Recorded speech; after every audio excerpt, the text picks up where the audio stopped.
చెప్పండి. సార్ మాకు మా వార్డులో వచ్చి ఎక్కువ శాతంగా రజకులమే ఉన్నాం సార్. ఎంతమంది ఉంటారు మీ వార్డులో? మా వార్డులో ప్రత్యేకించి 2000 మంది దాకా ఉంటారు సార్.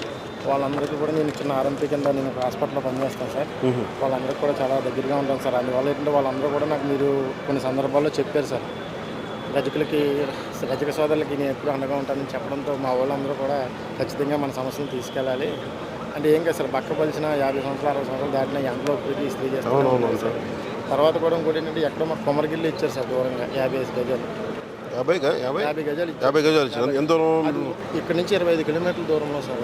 అది వర్షం వస్తే మొత్తం మునిగిపోతుంది సార్. ఇప్పుడు అక్కడ బట్టలు ఉతకడానికి కుదరదు సార్, ఏమీ కుదరదు సార్. తర్వాత ఇంకోటి ఏంటంటే సార్, ఇప్పుడు మేము బోర్లు కానీ చెరువులు కానీ లేదు సార్, ఉన్న చెరువులని అలాగే కబ్జా చేస్తారు సార్. సో ఇంటికాడే మోటార్ వేసుకుంటే 301 యూనిట్ వచ్చింది సార్. ఒక ఆమెకి పెద్ద ఆమె సార్, కాలు పోలియో ఉంది సార్, ఆమెకి అసలు నడవలేని పరిస్థితి సార్. ఆమె కూడా 301 యూనిట్ రాగానే వాళ్ళది పెన్షన్ తీసేశారని చెప్పి మీ దగ్గరికి వచ్చి నడవలేరు సార్. అందు గురించి ఒకసారి పవన్ కళ్యాణ్ గారి దృష్టికి వెళ్తున్నా కాబట్టి తీసుకెళ్తే సార్కి చెప్పమని చెప్పారు సార్. ఇట్లా చేస్తారు సార్, ఇందులోకి మోసుకోవాలి సార్ 1 కిలోమీటర్ నుంచి అప్పుడు ఇస్త్రీ చేసుకుంటారు సార్.